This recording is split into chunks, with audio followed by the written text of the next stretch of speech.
Entreprise et passion sur Logos FM. Logos FM. La chronique économique de Marie-Luce Beson pour faire rayonner notre territoire. Bonjour à tous dans Entreprise et passion, bienvenue sur Logos FM. Merci d'être fidèles à l'émission. Je reçois aujourd'hui Cyrielle Digonnet. Cyrielle, bonjour.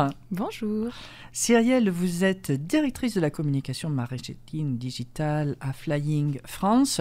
Alors Flying, avant qu'on en parle de cette belle histoire sur Olna, on va peut-être revenir un petit peu en arrière sur iFly, Lyon et Aix-Marseille. Vous allez déjà nous expliquer ces deux structures et puis qu'est-ce qui fait qu'à un moment, il y a cette remontée vers notre belle Auvergne. Exactement. Alors déjà, iFly, pour ceux qui ne connaissent pas, qu'est-ce que c'est iFly ?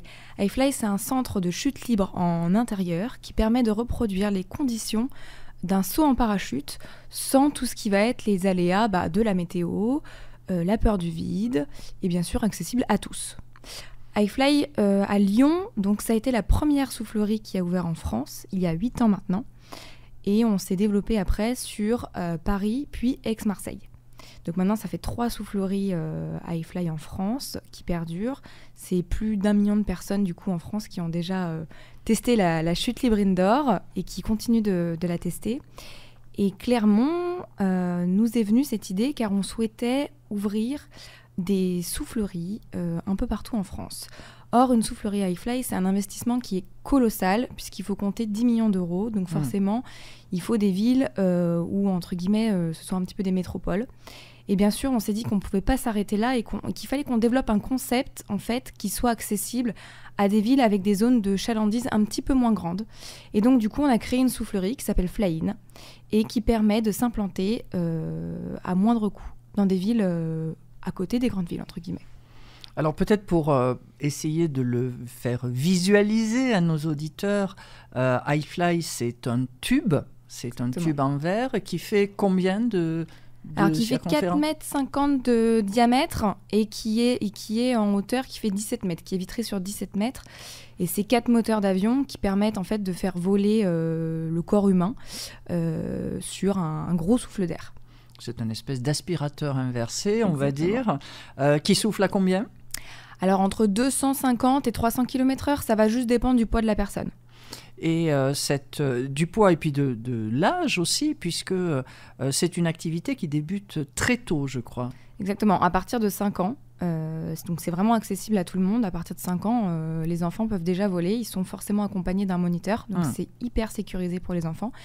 Et puis même pour n'importe quelle personne en situation de handicap, plus âgée, peu importe. Nous, notre guideline, c'est un petit peu de 5 à 105 ans. Et avec cet accompagnement qui peut aller depuis juste une découverte, je vais dans la veine, je flotte un peu, je me rends compte que c'est pas si facile que ça, et puis je ressors, jusqu'à du sport de haut niveau, je crois. Exactement. La chute libre indoor, c'est pas juste un loisir, c'est vraiment un sport. On a beaucoup de parachutistes qui viennent s'entraîner chez nous et on accueille également des compétitions, des championnats de France, des championnats d'handyfly. Voilà, donc c'est vraiment un sport qui est ouvert aux particuliers et qui après on peut devenir sportif de haut niveau. Et vous avez d'ailleurs été très engagé dans le handyfly puisque vous avez reçu... il y a combien de temps maintenant ? Je dirais que ça fait bien 2 ans. 2022. La première compétition de handyfly s'est déroulée en effet à iFly Aix-Marseille. Avec ce déploiement, puisque vous êtes soufflerie agréée par la Fédération française de parachutisme. Et cette technique que vous avez voulu déployer sur Clermont, qu'est-ce qu'elle a de différenciant ? Alors, ce qu'elle a de différenciant, c'est qu'on n'a pas besoin d'un bâtiment qui soit aussi grand que sur les iFly. Et surtout, on a créé un concept où il n'y a pas besoin de la vitre. C'est-à-dire que c'est un seul moteur et à la place de la vitre, en fait, ce sont des tapis autour. Donc, c'est vraiment, pour le coup, ici, un usage uniquement aux particuliers. Il ne va pas s'adapter aux professionnels du parachutisme parce qu'ils n'ont pas assez de place pour évoluer dans ce qu'on appelle, nous, la veine d'air. Donc, c'est vraiment qu'un usage pour le particulier ici. Et vous y avez déployé, alors avec les aléas que vous avez connus, je crois, puisqu'il devait y avoir une ouverture anticipée et qui s'est retrouvée en plein Covid. Exactement, oui. On s'est pris un Covid au milieu de l'ouverture, donc on a un petit peu dû décaler notre ouverture. Mais qu'est-ce qui vous avait amené à choisir Clermont et pas Grenoble, enfin pas d'autres lieux? Déjà parce que la proximité avec un aéroport, le vol, l'air, là à Aulnat c'était tout indiqué parce qu'il y avait un terrain et puis on n'est pas très très loin. Nous, les investisseurs et patrons sont stéphanois, donc l'ADN un petit peu du stéphanois, c'était un peu l'Auvergne. Et ce côté justement culture aéronautique auvergnate, c'est quelque chose qui a joué là-dessus? Bien sûr, évidemment, tout à fait. Alors aujourd'hui avec 3 années pleines d'activité, quelle est l'analyse que vous en faites? L'analyse qu'on en fait, c'est qu'on est super heureux et fiers de pouvoir contribuer au développement local de la région Auvergne. Et c'est déjà quasiment 25 000 personnes qui ont testé l'activité depuis l'ouverture. Donc on est vraiment très très fiers de pouvoir dire que 25 000 Auvergnats ont testé Flying Clermont.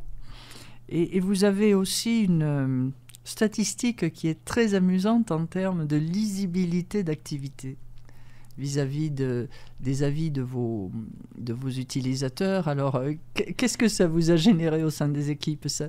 Alors, en fait, si vous voulez, on s'est dit que pour nous, le nerf de la guerre en tant que loisir, c'était un petit peu les avis Google. Donc, c'était vraiment une priorité que d'avoir d'excellents avis sur Google. La preuve en est, c'est qu'on a une note de 4,9 sur Google, 4,9 étoiles sur Google. Et en fait, on a dit, c'est notre meilleure publicité, en fait, les avis de nos clients. Donc, on a décidé de s'en servir et on s'est fait élire, donc certifié par les huissiers de France, meilleure activité de loisirs d'Auvergne, grâce à tous les avis Google de nos clients. Donc, on est vraiment très, très fiers. Et pour les équipes, je trouve que c'est la meilleure gratification, en fait. D'avoir des super avis clients, de voir que c'est vraiment une expérience qui plaît aux gens, c'est hyper gratifiant. Vous avez aussi voulu, alors certes, la partie accueil du grand public, mais vous avez fait un effort tout particulier à destination, je crois, des entreprises. Tout à fait. C'est vrai que l'activité, elle se prête vraiment à tout ce qui est séminaire, team building. L'idée, c'est que quand on est en entreprise et qu'on veut faire une petite sortie d'équipe, on veut faire quelque chose qui sorte un petit peu de l'ordinaire. C'est tout indiqué. On a de quoi recevoir pour faire une petite partie, soit goûter, petit déjeuner, un petit repas entre collègues, il y a de la place, on fait l'activité. C'est vraiment tout indiqué pour une journée de cohésion d'équipe. Il y a eu la grande époque saut à l'élastique, largage dans la forêt amazonienne. C'est vrai que aller voler à Flying, c'est peut-être un peu moins dangereux parce que c'est vraiment adapté à tous. Il n'y a pas besoin, il n'y a pas forcément de contre-indication ou est-ce que peut y en avoir? Alors, il y a une contre-indication, c'est qu'il ne faut pas avoir eu de luxation de l'épaule, puisque la position qu'on a sur l'air fait que c'est les épaules qui prennent en premier. Donc, s'il y a une fragilité à ce niveau-là, forcément, ça va être contre-indiqué. Sinon, en effet, il n'y a pas de contre-indication. C'est vraiment adapté à tout le monde. C'est très doux, au final. Il n'y a aucune peur, parce qu'on n'a pas de vertige. On n'a pas cette notion de devoir, comme un saut élastique, se jeter vraiment dans le vide. Là, on va se poser sur un coussin d'air, clairement, avec l'aide de notre moniteur qui est là tout le temps pour assurer la sécurité. Puis il n'y a pas de risque de chute. Nous, le vent, on peut l'arrêter. Alors peut-être pour encore plus vulgariser auprès de nos auditeurs, on monte les marches, on arrive chez vous et après, qu'est-ce qui se passe? Alors, on vous accueille. On a toute une équipe qui est là pour que vous puissiez passer un super moment. On vous accueille. On vous emmène en briefing. Alors le briefing, c'est une 20aine de minutes où on vous explique la position à avoir. On ne peut pas se parler, donc forcément, il y a quelques gestes très simples à apprendre pour pouvoir communiquer une fois. Pourquoi on ne peut pas se parler? Ça fait beaucoup de bruit. C'est le bruit. Ça fait du bruit, donc il faut quelques gestes assez simples pour pouvoir communiquer. Et ensuite, on vous équipe. Une combinaison, des lunettes, un casque. Et après, on vous emmène donc dans ce qu'on appelle le SAS, la chambre avant le vol. On démarre la machine, donc il y a quelqu'un qui pilote la machine et il y a quelqu'un qui vous accompagne vraiment dans la chambre de vol et qui vous positionne sur l'air. Et après, c'est à vous de jouer. On ne vous jette pas tout seul sur le flux Toujours en toute sécurité, le moniteur, il est toujours là avec vous. Les moniteurs, il faut savoir qu'ils sont formés, ils ont un certificat professionnels. Ils ont une formation qui est faite dans nos iFly, puisqu'on est centre de formation de moniteurs également. Donc, ils sont formés là-bas. Et ils ont toutes les semaines un traîneur, j'ai envie de dire, qui vient et qui se met dans toutes les situations les plus improbables de clients pour qu'ils aient tous les réflexes possibles et pallier à toute éventualité, rattraper tout le monde et voilà, qu'il n'y ait aucun souci. Tout est hyper encadré. Oui, vous n'avez pas droit au pourcent de perte. Non. Cyrielle, vous nous évoquiez ces 25 000 personnes qui sont déjà passées à Flying Clermont. Alors on devrait presque dire Flying Olna quand même, parce que c'est là-bas que ça se trouve. Cette note exceptionnelle de 4,9 que vous avez sur Google qui montre bien la satisfaction des clients qui viennent chez vous. Alors il y a cette dimension technique dont vous venez de nous parler, mais surtout ce qui vous ramène sur notre antenne aujourd'hui, c'est cette innovation que vous avez impulsée, que vous aviez déjà mise en œuvre, je crois, sur iFly aussi. Alors, expliquez-nous ça. Alors, en plein Covid, toutes les souffleries, elles ont été touchées puisque Lyon et Marseille étaient déjà ouvertes. Et en fait, donc avec Olivier Collomb, directeur général, on s'est un petit peu posé la question de qu'est-ce qu'on va faire, comment on va occuper nos journées pendant ce confinement et comment, dès la réouverture, on va dire à nos clients, revenez, on a créé quelque chose d'incroyable. Donc c'est comme ça est née l'idée de l'Ultimate 4D dans les iFly. Alors l'Ultimate 4D, qu'est-ce que c'est ? C'est pas un mot vulgaire pour dire qu'on va au cinéma, voilà, c'est vraiment de rendre la chute libre indoor encore plus réaliste et encore plus immersive. Donc comment on fait ça ? On rajoute au vol en soufflerie un vol en réalité virtuelle avec un casque de réalité virtuelle et avec des films en 360 degrés où là, il y a un vrai champ des possibles qui est ouvert. Donc le premier film qu'on a fait, c'était un saut en parachute au-dessus de la ville de Lyon avec un atterrissage dans l'emblématique stade de Gerland. Puis un saut au-dessus qui a été vraiment réalisé. Tout à fait, qui a été vraiment réalisé. Alors ça a été incroyable. Entre guillemets, dans notre malheur, on a eu un petit peu de chance, puisque pendant le confinement, forcément, qui dit confinement, il y avait un petit peu moins d'avions qui passaient. Donc, on a eu une fenêtre de tir, entre guillemets, pour faire un saut au-dessus de la ville de Lyon, qui a été vraiment une chance inespérée. Donc, on a sauté sur l'occasion. Et on a pu sauter donc, avec nos parachutistes Greg et Karine Joly, Greg Crozier et Karine Joly, au-dessus de la magnifique ville de Lyon. Puis, on a renouvelé l'expérience au-dessus de la ville de Marseille. Donc, pareil, au-dessus du Prado. Donc, c'est vraiment des choses qui sont emblématiques pour ces villes. Et récemment aussi, on a développé une nouvelle vidéo qui était un saut au-dessus des falaises des Alpes. Et donc, voilà, là où, en fait, si vous voulez, pour vulgariser un petit peu, nous, dans notre jargon, on dit que c'est un saut en wingsuit. Donc, qu'est-ce que c'est un saut en wingsuit ? C'est, vous voyez, les combinaisons un peu chauve-souris, où on frôle les falaises. Et ben là, c'est ce qu'on a fait, sauf qu'on a filmé avec un drone pour être au plus près des falaises. Et donc, cette réalité virtuelle, vous la déployez au travers d'un casque, j'imagine. Comment ça se passe ? Comment est-ce que vous expliquez ? Et puis surtout, quelles sensations ça génère ? Alors, on fait le premier vol sans le casque de réalité virtuelle, parce qu'il faut vraiment se rendre compte d'abord de ce que c'est la chute libre indoor, de comprendre un petit peu les sensations, d'arriver à se positionner avec son corps sur l'air, c'est assez important. Et ensuite, sur le deuxième vol, on vous met un casque de réalité. Nous, il nous fallait... pour voler un casque homologué pour la soufflerie, sur lequel on a rajouté une visière qu'on a fait imprimer avec des imprimantes 3D. Donc ça, il nous a fallu quand même 18 prototypes avant de pouvoir avoir quelque chose qui n'existait pas. On a tout créé de A à Z. Et pour lancer le film, c'est un Oculus Quest de Meta. Donc c'est Facebook qui a développé ceci. Et donc on met ce casque de réalité virtuelle avec la visière par-dessus, et on lance un film. Et vraiment, là, vous avez cette espèce un petit peu de haut le cœur quand vous allez vous jeter de l'avion, parce que direct, l'image démarre avec un 3, 2, 1, et ça y est, vous êtes dans le vide. Ça sort de l'avion. Et vous êtes donc en position de vol, avec le vent, bien sûr, l'image en 360, et le bruit du vent, quoi. Donc, vous y êtes. Et même si je me rappelle bien, le moniteur qui check à un moment quand c'est le cas avec le parachutiste. C'est exactement ça. À un moment donné dans le film, Grégory Crozier vient taper la main, taper votre main entre guillemets, et du coup le moniteur, pour rendre l'expérience ultra réaliste, tape votre main. Et alors, ça c'est sur Lyon, c'est sur Aix, et puis... Et puis Clermont, alors là, comment ça a germé ? Eh bien, Clermont, on s'est dit, mais c'est pareil, il faut qu'on puisse développer ce système à Clermont. Il n'y a pas de raison qu'à Clermont, on ne puisse pas le mettre en place. Donc, c'est pareil, on a réfléchi à comment mettre en place ceci sur Clermont.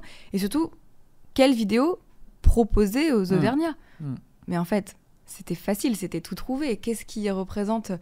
l'Auvergne, c'est le Puy-de-Dôme, c'est la chaîne des volcans, donc on a tourné forcément un film au départ du Puy-de-Dôme et où on survole les volcans. Avec quelques années.